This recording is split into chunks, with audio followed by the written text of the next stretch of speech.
بلوچستان میں جو صورتحال ہے اور حال ہی میں سیکیورٹی اجلاس کے دوران جو فیصلے کیے گئے، اس پر دوبارہ سے بی بی سی کے صحافی محمد حنیف نے ایک رپورٹ جاری کی ہے، ولاگ جاری کیا ہے بی بی سی پر، اور تنقید کا نشانہ اسٹیبلشمنٹ کو بھی بنایا ہے اور موجودہ حکومت کو بھی۔ انہوں نے کہا کہ 30 سال سے پاکستان جو ہے وہ دہشت گردی کے معاملے میں قربانیاں دے رہا ہے، لیکن آج یہ حال ہے کہ پاکستان اس مقام پر کھڑا ہے کہ دہشت گردی سے متاثرہ ممالک کی لسٹ میں پاکستان دوسرے نمبر پر ہے۔ انہوں نے کہا کہ اس کے بعد ملک کے بڑوں کے بند کمرے کے اجلاس کے بعد پیغام آیا کہ بس بہت ہو گیا، ہم ایک سافٹ ریاست تھے، اب ہم ہارڈ ریاست بن کر دکھائیں گے۔ ملٹری زبان میں ہارڈ ریاست کا جو بھی مطلب ہو، باہر ہمیں یہ پتہ چلا کہ پھانسی گھاٹ ایک بار پھر آباد ہوں گے، لڑاکا جہاز اور گن شپ ہیلی کاپٹر اڑیں گے اور راکٹ برسائیں گے، دور دراز دیہاتوں میں ٹینک اور آرمڈ کاریں گھسیں گی، دروازے توڑے جائیں گے، دیواریں پھلانگی جائیں گی، اور وہ جو اپنے موبائل فونوں اور لیپ ٹاپ پر بیٹھ کر ریاست کو للکارتے ہیں، یعنی کہ سوشل میڈیا ورکرز کا انہوں نے ذکر کیا اور کہا کہ یہ کبھی کبھی ریاست کا مذاق بھی اڑاتے ہیں،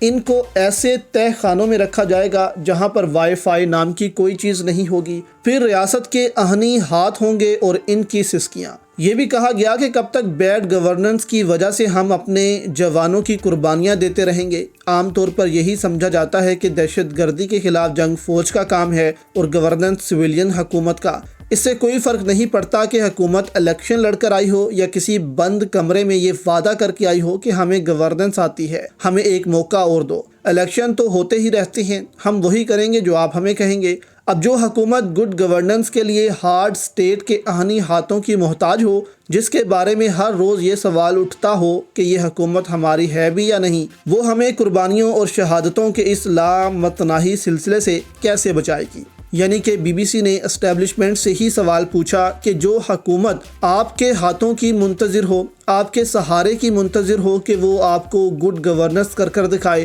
وہ کیسے یہ سب کچھ کرے گی؟ تو بی بی سی کے صحافی کا یہ جو آرٹیکل ہے دوستو، یہ جو رپورٹ ہے، یہ بہت سے سوال کھڑے کرتی ہے اسٹیبلشمنٹ کے لیے بھی، کہ پوری دنیا جو ہے وہ اب سمجھ چکی ہے کہ اسٹیبلشمنٹ ہی اس سب کے پیچھے ہے، اور اسٹیبلشمنٹ نے ہی عمران خان کا جو الیکشن ہے وہ چوری کیا۔ لیکن آج جو ہے یہی اسٹیبلشمنٹ اسی حکومت پر تنقید کر رہی ہے کہ آپ ہمیں گڈ گورننس کر کے کیوں نہیں دکھا رہے، جبکہ یہ حکومت تو خود آپ کی ہی لائی گئی ہے، تو یعنی کہ آپ کو ہی سب کچھ کر کے دکھانا ہوگا۔